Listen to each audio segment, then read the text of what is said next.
मला डॉक्टर व्हायचं होतं, परंतु मार्क कमी मिळाले म्हणून मी ॲडमिशन घेतलं नाही. आमच्या प्रीतमताईंना वकील व्हायचं होतं, परंतु त्या डॉक्टर झाल्या आणि येसूताई वकील झाल्या. धनुभाऊ मात्र भाग्यवान आहेत, त्यांना राजकारणी व्हायचं होतं, ते राजकारणामध्येच आले, असं भाजपच्या नेत्या आणि मंत्री पंकजा मुंडेंनी म्हटलंय. त्या परळीमधील एका कार्यक्रमामध्ये बोलत होत्या आणि यावेळी व्यासपीठावरील आमदार धनंजय मुंडे यांची देखील उपस्थिती पाहायला मिळाली.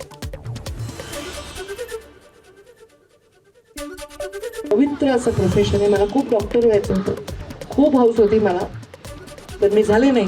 कारण आधी स्वभाव मार्क घेतले नाही ॲडमिशन.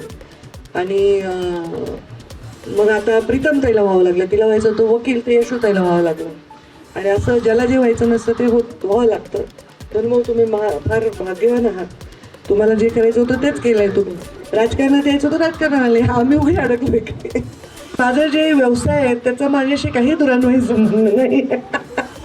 मी मोठी डिस्टिलरी चालवते आणि अल्कोहोल बनवते. माझा सुगंधासुद्धा संबंध नाही, पण मी अल्कोहोल बनवते.